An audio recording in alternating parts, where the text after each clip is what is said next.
Rdio is the latest online service that connects people and music instantly. And who better to talk to us about that than the COO of Rdio, Carter? Thank you so much for joining us today. Really appreciate that. So for our audiences, could you briefly explain what Rdio is all about? Rdio is about discovering music through people. Okay. It gives you unlimited access to the world's music for effectively 30 cents a day across all your devices. And it allows you to, by following people who hopefully you trust their taste in music, whether they be the artists themselves or bloggers or writers or anyone you think has good taste in music, you follow them, and by following them, you are seamlessly exposed to all the stuff that they're listening to most, and the playlists that they're making, and the albums that they're adding to their collection, etc. So you're never doing any work to kind of figure out what to play next. Okay, that's amazing. Now, let's backtrack a little bit. You have over like 16 years of experience in this industry, and you work for places like AOL and Skype.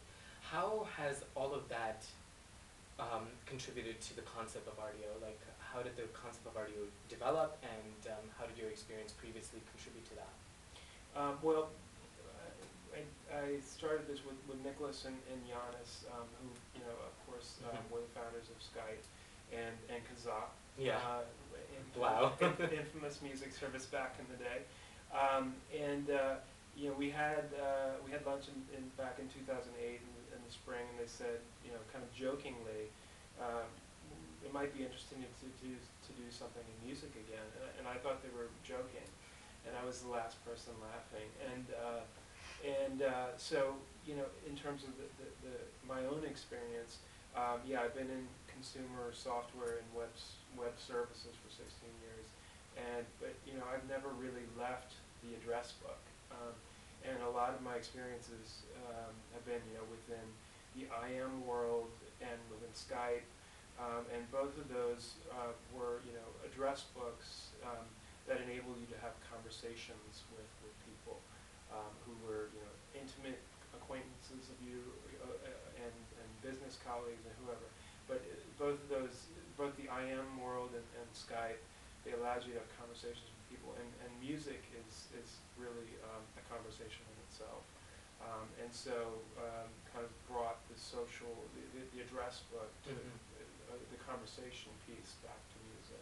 That's quite phenomenal, because I have it on my iPhone, and just this morning I downloaded like 7 albums to my phone directly, and it's very, very impressive how easy it has become to access music.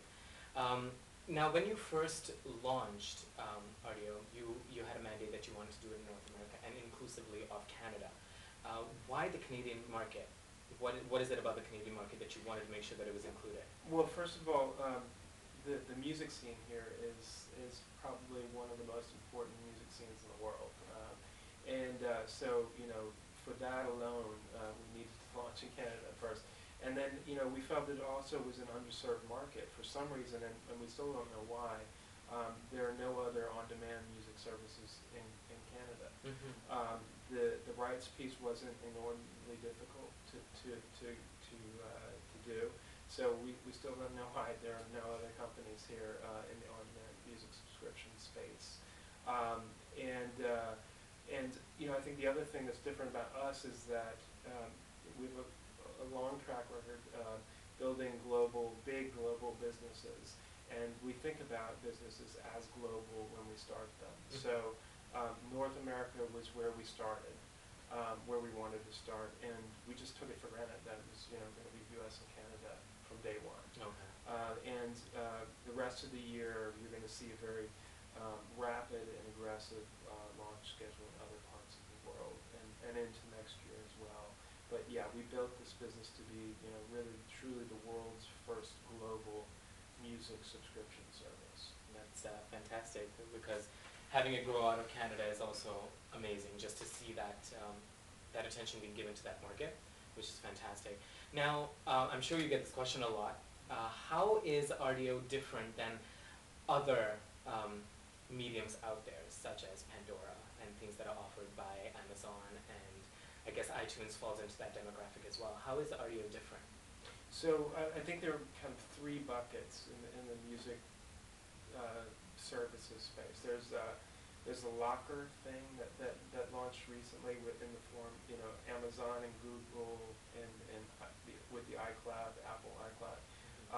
They're all launching these type of locker services which allow you to move your physical music collection to the so-called cloud and access it from across all your various devices. Pull down whatever track you want or playlist you want from your collection across all your devices for a set monthly or yearly fee. That's one bucket. The second bucket are services like Pandora, which are radio style services, and they are services that they just act exactly like radio. You listen to channels and you listen to advertising along with that. The only difference is that you can only skip forward and backward a set number of times. You can only play a particular song a limited amount of times within a certain window. So it's not really the most robust experience. It's very limiting, that's for sure. Yeah. And then the final bucket is the one that we fall into, and that is the on-demand music subscription service. And so that really allows you to do all of these things within the same bucket, so to speak. I'm grasping for metaphors here, but you can do the radio stuff. So if you don't know what to specifically you want to listen to, and you want to listen to the Rolling Stones or whatever, you can go to the Rolling Stones and play Rolling Stones radio, and they'll play you Rolling Stones songs until you get sick of the Rolling Stones. And if you want to mix in related artists, you can mix in related artists, and you'll discover artists like the Rolling Stones. And unlike Pandora, the other ones, there are no skip restrictions, so you can go forward and backward. You can listen to the same Rolling Stones song 40 times in a row or 4,000 times in a row if you want, and there are no ads within our service. So you don't have to suffer through audio ads or visual ads. You can just sit back and enjoy the music. And on the other side of things, there's the lean forward, so to speak, experience. If you know exactly what you want to listen to, yes, I want to listen to this album or this song or this playlist. You simply search for it and play it, right off the bat. But our types of services give you access to the world's music for, again, 30 cents a day. And in addition to that, you can save as much music as you want to your mobile device. So if you have a 32 gig phone. This is a feature that I actually love. I'll let you continue, but it's a feature that I think is absolutely phenomenal. Yeah, this is one of the big aha moments for consumers. So you can save 32 gigs worth of music on your phone. If you have a 32 gig phone, if you have 12 gig phone, whatever, you can save 12 gigs or however big your memory card device is.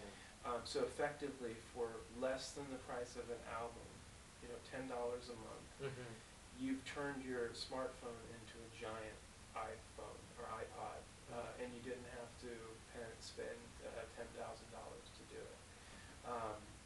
And so people do that, and suddenly they're like, why haven't I been doing this for my entire life? I had that moment. I had that aha moment. Because, like you're mentioning, one of the coolest features is the fact that you don't necessarily need to be connected to Wi-Fi in order to be able to listen to the album. Am I correct? That's right. In understanding that. So I think that's a great key feature, because I think a lot of people, because they're connecting to an online forum, feel that you need to constantly be connected to a Wi-Fi service or internet connection or data. Whereas the reality is that you can actually listen to that entire collection of music without actually using up your data, if you're so in a space where data is not available. That is amazing. I have a little bit of a technical question, which is, in a world where people are downloading music for free, what is the incentive for somebody to actually pay for music? Because I know that perhaps there's research behind this question, because I'm not privy to it, because I have friends that came up to me when I mentioned Rdio to them, and they were like, why would I pay for music? It makes sense to me because of the services, its ease of access and things like that, but perhaps there's something more that you can add to that statement. Yeah, so when we looked at the space in the beginning, one of the biggest problems we saw was the lack of seamless mobility. And I'm of the belief that, piracy, a big part of why piracy was around and got so big is because of the lack of seamless mobility. And I think the value has always been about the ability, giving consumers the ability to move their content around to wherever they are, or wherever they're going. No one's ever bought a song on iTunes to play it only on their computer.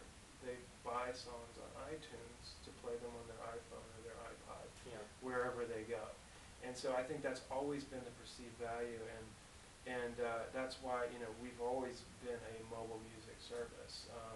And so yeah, I mean I think that's what people are paying for, the ability to move their music around. Which I totally agree with, because I'm actually downloading music that I never normally would. And what I love about it is the discovery of it, because I think since I've signed up to Rdio, I've had no apprehension to actually downloading artists that I've never heard of, because there's no consequence to that. I can easily download it, listen to it. If I like it, I keep it. If not, I have the option of just tossing it aside. And that entire element of discovery, I think, is beyond phenomenal about what you guys are offering. Yeah, so that's one of the most consistent pieces of feedback we hear every week, and that's one of the most gratifying pieces of feedback. Also, that people saying all the time, I've discovered more music in the past 2 days than I have in the past 2 decades. Yeah. And we feel like we've really unlocked, and this is what we've heard, the music experience again. And another reason why we started this thing was because we saw a lot of people, including myself, basically gave up on music after university because it was too much work, it required too much time, and to follow the blogs, to read all the magazines, to talk to the record store person, and get the download of what you needed to listen to. And so you have your CDs or your downloads, your 50 albums or whatever it is, and the radio, and that's good enough, and you don't have enough time. So we feel like we've unlocked this experience again, and people are really excited about all these new bands that they're discovering. And again, on Tuesdays, all the new albums come out, and that's the other big aha moment that happens for people. Instead of like on iTunes where you have to spend $1 for a song, to try something out, now you don't have to pay anything, and you can listen to however many albums you want, however many times you want. You can even download it to your phone and throw it back in the water if you don't like it. And so people feel very liberated and excited about all the new music that they're discovering. And it's current music. Like, that was the first thing I noticed about it. It's not dated albums that have been like, okay, 10 years ago. It's new music, which is fantastic, because I think it just contributes to what you're talking about.